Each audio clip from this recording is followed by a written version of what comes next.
All right, so welcome to another episode of the Patient Pod. Today we're going over some really cool stuff when it comes to your sleep. Now, at our office, most all of our patients talk to us about their sleep and how it ain't the greatest. It can be a lot of different factors. It can be from the pillow they're using, the mattress they're using, what they're doing before they go to bed.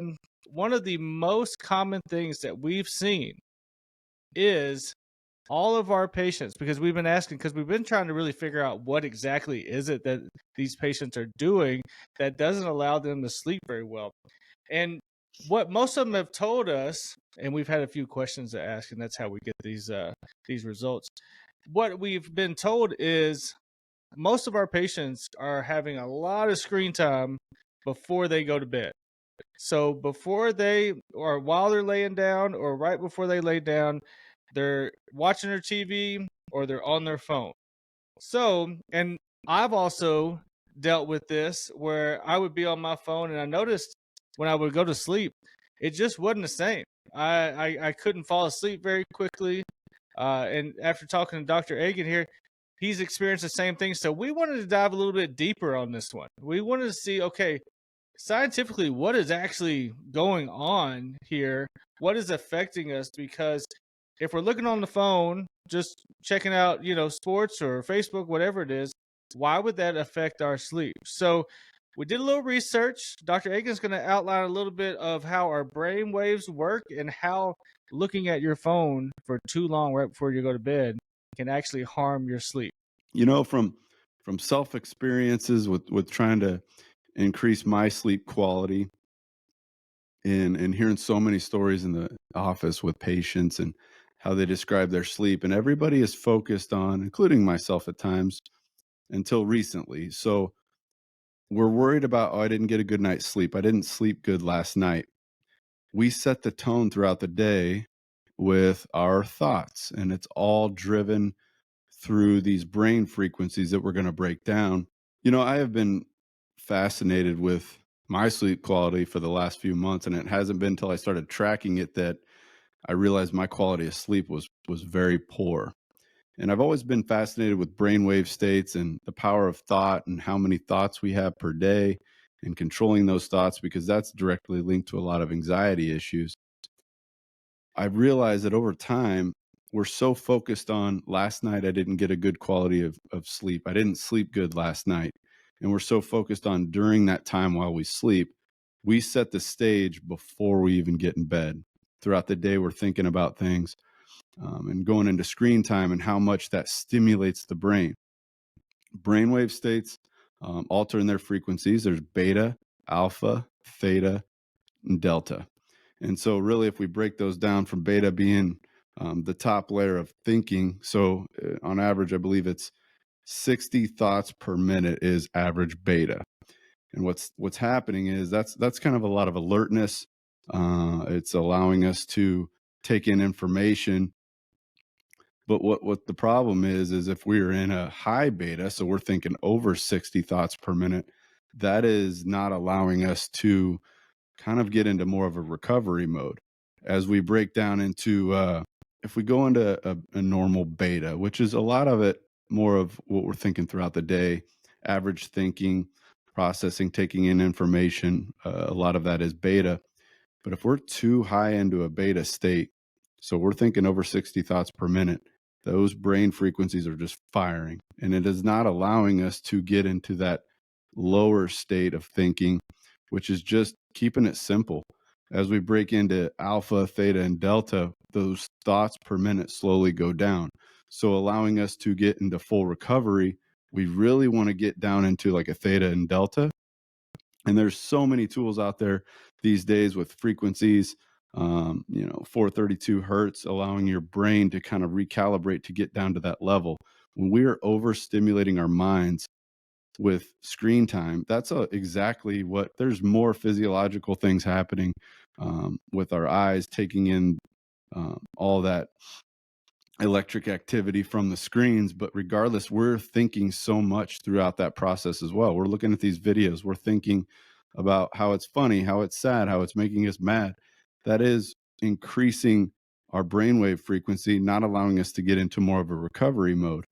And so by eliminating screen time, and you don't even want to look at it as eliminating, it's just monitoring anything in moderation, allowing yourself to be aware of how much you're on your screens. And really, it comes down to what you're thinking. If we can kind of eliminate all that extra negativity, all those extra thoughts that's bombarding our brain, not allowing us to think. And so over time, that will, when we're in a deep REM sleep, when everybody, for the most part, understands what REM sleep is, it's rapid eye movement. And it allows us to get into that theta and delta brainwave state, which is 100% recovery. So I don't know Yeah. about you, Dr. Brian, but over time, I know that, man, it's so easy to be, caught into that suction of social media and getting caught into looking at your screen, going through all those videos. We're just making it harder on ourselves for good quality sleep and recovery. Yeah, well, and I know from experience, the times that I look at my phone more and more is really when I don't really want to pay attention to my own thoughts. So if I'm having anxiety, if I'm having thoughts that I'm really not interested in doing at that point, man, I pick up that phone and I just start looking at it. The problem with that is that the more we look at it, especially when it's later during the day, the more we look at it, the less quality sleep we're going to get. And then guess what? If you don't get good sleep, then your body doesn't relax, it doesn't recover, and then the next day you end up having even more anxiety. So it's just one big cycle. So when it comes to my sleep, I know, and I had to deal with this exact thing. It was actually my wife that really got me going in the right direction on this. So and when you're asleep, you don't really know what's going on. So you have to kind of rely on your partners to let you know what you do while you're sleeping.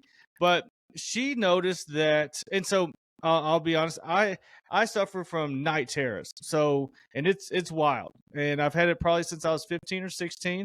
And I'll just sit straight up in bed. I'll be breathing really hard. I don't know if something's chasing me. I don't know. Most of the time, I can't remember what kind of dream it was, but it started happening more and more and more. And so my wife was like, "Hey, we need to figure out, is it something that's stimulating it? Is it something that's making this worse?" And what I noticed was, if I looked, so number one, if I really like my action movies, anything that gets you fired up, I love it. And so I like to watch movies late at night. And I started noticing that that was a big deal. We started noticing the more action packed movies that I watched at the end of the night, it would contribute to me having a less restful sleep. And going back to what Dr. Agan's talking about, it's because my thoughts are going crazy. I'm boom, boom, boom, boom. I'm thinking about a bunch of stuff and I can't shut my brain off. The other thing that we found is that if I got on my phone, and most of the times you're going to look at, you pull up Facebook, you pull up something, some kind of social media that allows you to see everybody else. And what we found is, while I was going through it, I was having so many different emotions depending on what I read, that also created that whirlwind of thoughts. And then I wasn't able to go to sleep. Now, if we could have our Facebook, and I always allude to Facebook, there's plenty of Twitter, anything. If we could have it where it was all positive stuff right there at the end of the night, it probably wouldn't be a big deal besides the light emission, and you'd have to take care of that. But if everything was positive, it probably wouldn't be a big deal. The issue with it is you'll see a lot of positive things, and you might not see anything bad, but you might see something that worries you a little bit. And when that worried feeling happens, boom, it sends you right back into those thoughts. Yeah, 100%. And if you really think about, if we're talking about brainwave states, and if we connect with, how many thoughts we're having per minute during those brainwave states, every thought has a frequency. It's like turning on a switch every time you get a different thought in, or whether it's, you might even be dwelling on the same thought over and over again. A thought's a thought. So if you have, on average in beta brainwave state, you have 60 thoughts per minute, over throughout the entire 24-hour period. Now, a lot of that is incorporating an average. So it's not saying that you're, even while you're sleeping, that you're in those certain brainwave states that you're thinking too much. A lot of that is you pre-programmed that before you went to bed. And so, like you had mentioned, even taking in, and I going back to this, let's talk about the conscious and subconscious mind. Conscious thinking is beta, where we're consciously thinking of these thoughts. And so if we can get into those lower brainwave states where we're thinking less, that's getting more subconscious. And truthfully, the subconscious mind is where we hide all of our bottled up emotions, all our bottled up stress that is truly causing sickness within the body because it's not allowing it to release. So if you look at it as if we can get into like a theta and a delta brainwave state while we sleep, or a lot of meditation, uh, those that meditate get into that theta and that delta, and it allows them to think less, and it gets into truly those deep rooted problems of our thoughts. And it's amazing. You'll talk to a lot of people that meditate, and they're healing themselves because they're seeing, heck, it could have been a thought that or of an incident that happened 20 years ago that they've buried in their subconscious. I'm so fascinated about the mind and how it works. And this goes hand in hand with what we've talked about with the nervous system. And it's kind of so important to be aware of your thinking, and it takes so much freaking work. And it's we are bombarded with information, negativity, society, and the way the world is. That again, that's all outside of that's all external. It doesn't, we can allow it to affect us. And just like you said, Dr. Brian, it could be something as watching something before bed that you didn't even have a clue that was affecting your thinking. And so you watch something like that, and it causes you to be in a high beta brainwave state. Or how many times do you get in an argument with your spouse, or something right before bed? You're in a high beta. It's impossible to get to sleep. Or you have a big day the next day and you're just thinking all these thoughts. You're in a high beta state. You are not going to allow yourself to get into a restful recovery time. We are all human. In fact, recently I've had times where I've had 4 hours of sleep with a 70% sleep quality, and I'm owning it right now. But I feel it as well. And so I think just being okay with the fact of, yeah, I've been getting some crappy sleep. There's so many factors, whether it's your bed, your pillow, or your thinking. It's all Yeah. related to the healing process, my dude. Yep. And what are some of the things that you've done, in the past that's really helped you out with getting better sleep? Ooh. I have a couple favorites. Dr. Joe Dispenza's meditation app is probably my favorite, because he's huge on, the brainwave states, Wim Hof breathing. It's all about breathing and controlling really your mind and your thoughts. So, like I said before, if we can be more consciously aware of what we're thinking, then we can catch ourselves when we're slipping. In fact, last night I was even caught myself, couldn't get to bed, so zooming through social media on TikTok and Instagram. Before I know it, it's 30 minutes later, and I just feel almost kind of negative about what I was watching. I had no idea what I was watching. I was just cruising through it, and then all of a sudden, it's like, man, I don't feel the best. But I always do. You got to have a system in place before you go to bed. I don't care who you are. Your morning routine starts with what you're thinking and what you're saying to yourself before you go to bed. I mean, how many times we've said this before.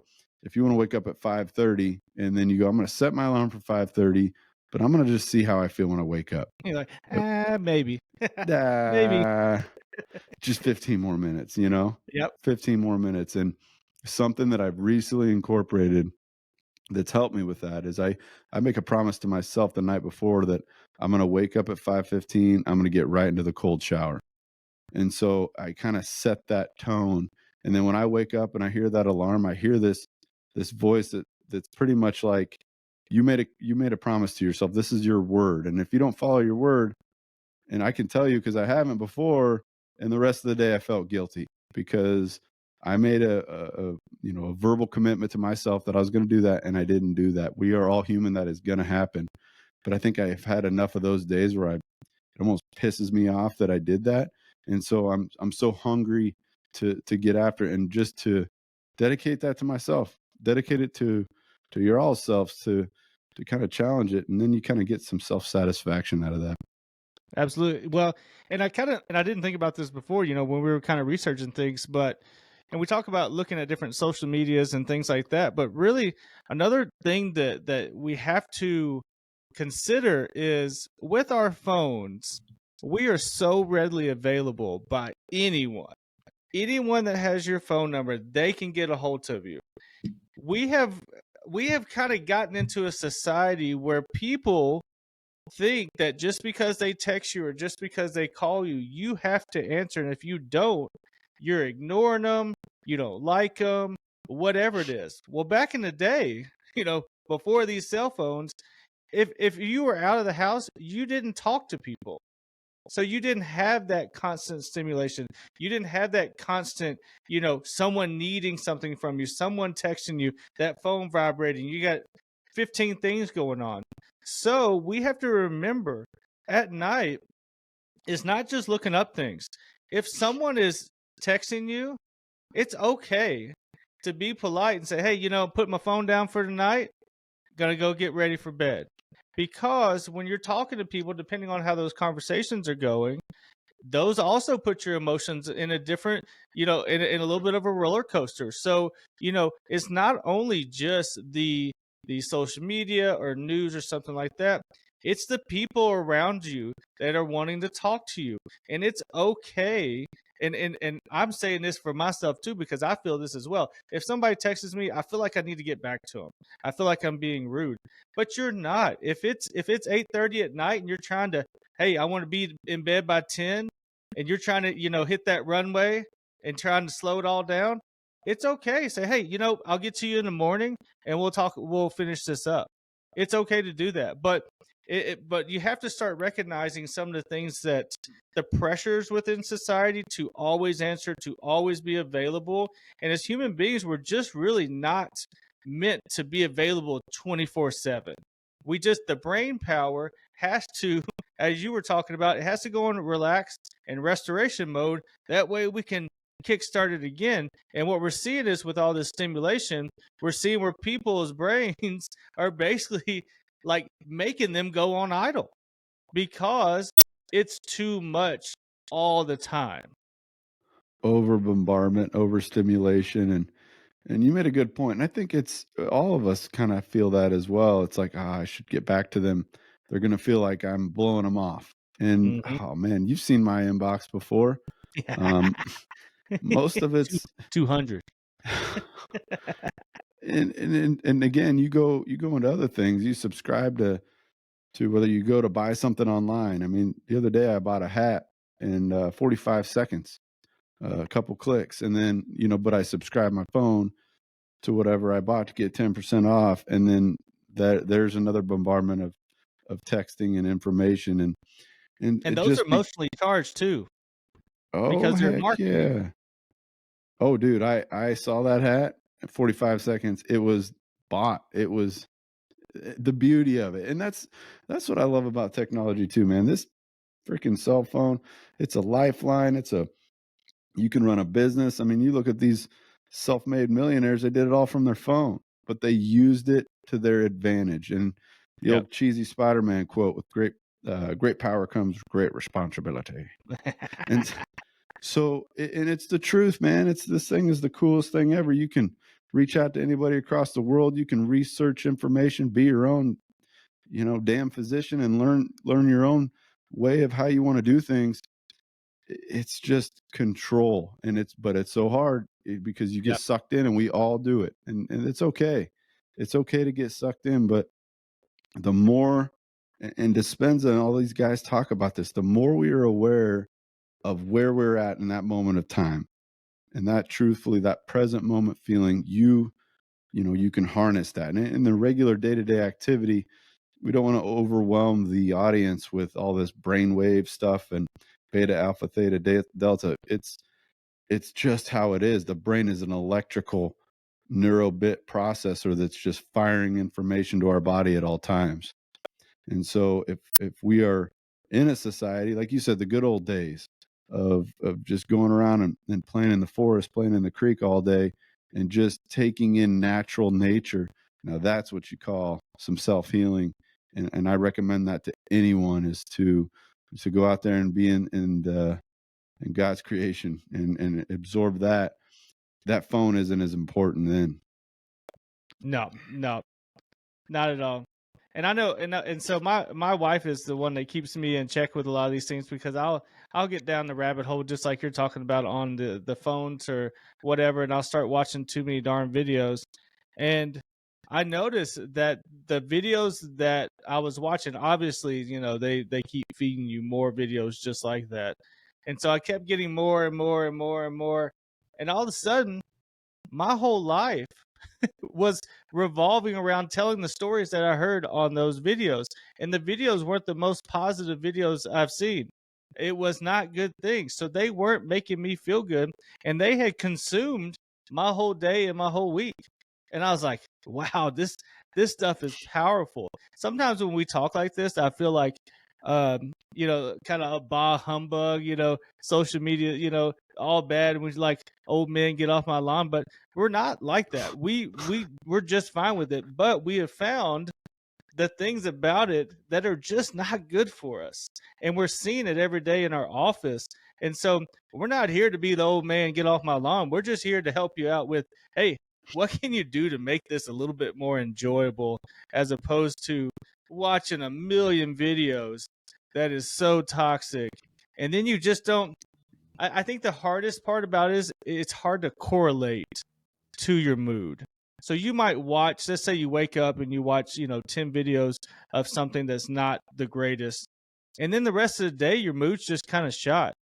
You can't really directly go, well, it was because I watched those 10 videos. But you'd be surprised when you cut those 10 videos how well you feel. Then you can start correlating it.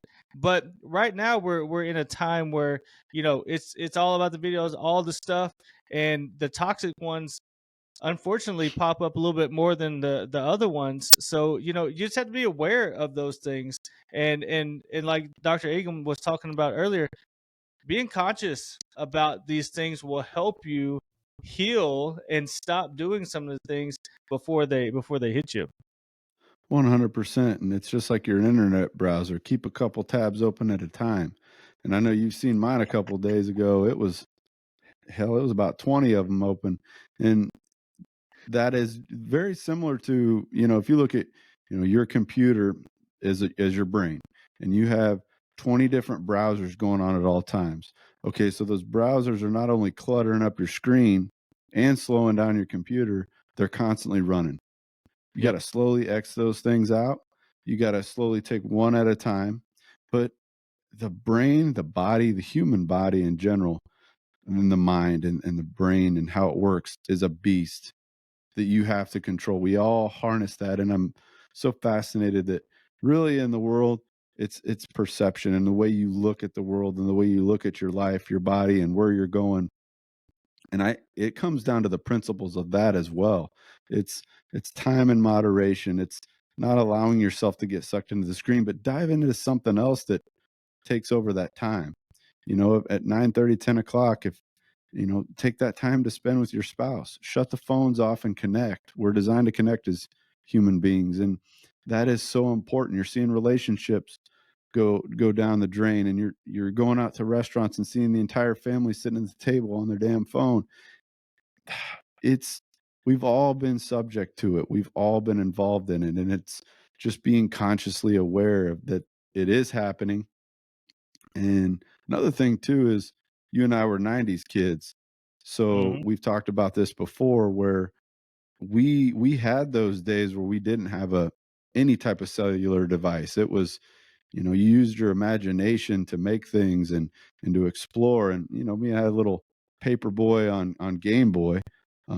But that was it. And you got Super Nintendo, you had all the good stuff, but it wasn't overstimulating. Yep. And so then we get into middle school and high school. We're talking the early 2000s. The Nokia phone comes out with that awesome game called Snake, Ooh, and stake it up.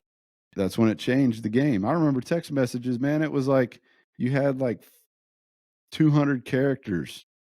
You had to pay for more characters to send to somebody, or you only had 100 messages a month. Well, and people didn't even like it when you sent it. They didn't even want you to send them to me text messages. Oh It's yeah. kind it's kind of like now, like, you know, we used to text all the time, and then now people text less, you know. And back in the day, our parents, they would call everyone, and then when it came to us, we didn't call nobody. We only text. And now you got this younger generation. They I don't, from now I polled just a couple. I don't know this for sure, but from what I'm hearing is they don't even use the actual text messages. They're using more of the Snapchat messages and things like that. So, you know, things get different now. You know, with you saying about the, you know, us living, you know, in both times, I would much rather have all of this technology so I can do more. It's awesome, but like we're saying, we're starting to notice what it's done to us, and what, Seen like, both you know, sides. the FOMO, you know, fear of missing out. I remember I was in chiropractic college. It was try 7, so I just got to clinic, and I remember that I was really down. Like I mean, I was getting depressed, and I'm going, you moved 7 hours away from little small town to St. Louis. You can do anything. You have all these people around you that are from different states, different areas. They're all interesting people. You're in the school you want to be at. You made it to clinic. Everything in your life is going great, and you're depressed. And you know what I was doing? I was looking on my phone, and I was seeing my buddies out at the beach or out partying or out doing something else.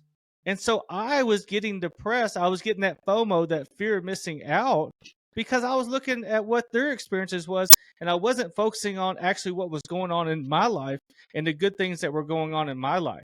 I mean, I was in the big city and doing something really good, and I couldn't even see it. So what I did was I shut that darn thing off. I actually deleted my social media accounts, and within about a week or two, I was so much happier. And I started, actually, what I did was, it's crazy, I actually started talking to the people around me. Oh, Oh, I some know, it got crazy. And some and cl- and I'll be damned, those people were actually really interesting, and I learned a bunch, and I had a great time. My brain was just like, it was free, and that was the moment. I think I was probably 23 at that time. That's the moment when things changed for me when it comes to these phones, and when I knew that, hey, you know, this is something that we gotta dig a little deeper into, because it is much more than what we thought it was. 100%, man. And like you said, I had a similar experience because when you're going through, you know, whether it's you're in the grind to build a business, or like we did, we went to chiropractic school and did both. It's You have to look at it as time. I always looked at it as, if I can take 5 years of my life and dedicate that towards myself and my future, the rest will be time that I can enjoy and live life. And really, in moments of time, yeah, you're in your early mid 20s, all your friends are getting jobs, getting married, buying houses, and we're sitting here broke grad school students, like, dang, dude, I could be doing that. But then I always kept in mind, let me finish this 5 years. Then you graduate, 5 more years, let me get there. It's taking those, we live in a society, and and we're millennials, and I don't even know what the heck the generations call below us, but we live in a world where we're living for the weekend. We can't even look past it. So that did teach me something in chiropractic school too. Going through that, I mean, how many days or how many weekends did we just lock ourselves in a room and study? And some days, to be honest, I wish I could go back, because you could just absorb into yourself and learning and getting better, and there's such a good feeling about that, and you're really not missing out on anything. Yep. You really don't. And well, and you had a goal. You had one goal, and you were focused. And I think that's what, after being in practice for 7, I guess it's 7 years now, you lose sight of, like, a goal. Things start, I call it, and I've told other people, it feels like this adult life is one big merry-go-round. You're just going around and around and around, and it becomes very normal, monotonous, and you can lose sight of kind of where you started. So that's why it's always good to think back, and I think what Dr. Egan, just elaborate on that even more. that goal, creating something that you're still striving after to get better. If you're in a job, find something else that you can get better at. Don't let the monotonous, part of work and the job get to you. Find something else that you focus on, and be present where you're at. Yeah, you'll be interested in what your passions are. You'll find out more about yourself and exploring things, whether that's music, art, nature, hiking, and so you're right. The body is so resilient. It's so designed to grow and to learn. And I go to the classic phrase of we either grow or we die. Plain and simple. You're either learning and getting better, or if you think you're staying the same, you're going the other way. And we all have gotten caught into those patterns and those ruts. And it's so important to be aware of when we're doing that to eliminate how long that we're in that rut. And so, yeah, there's ebbs and flows, and life is a marathon, dude. It's where you stand at the end. And like I said before, and what we were talking about, you're not missing out on anything. And it's okay to have those boundaries and to have your own visions and your dreams, and be within yourself and your mind on that. But let's go back to, overthinking and just working on being present in the moment. And if your mind starts to drift a little bit, write those thoughts down. Let's figure out what's going on. Let's figure out where that negativity could be coming from, and growing from that.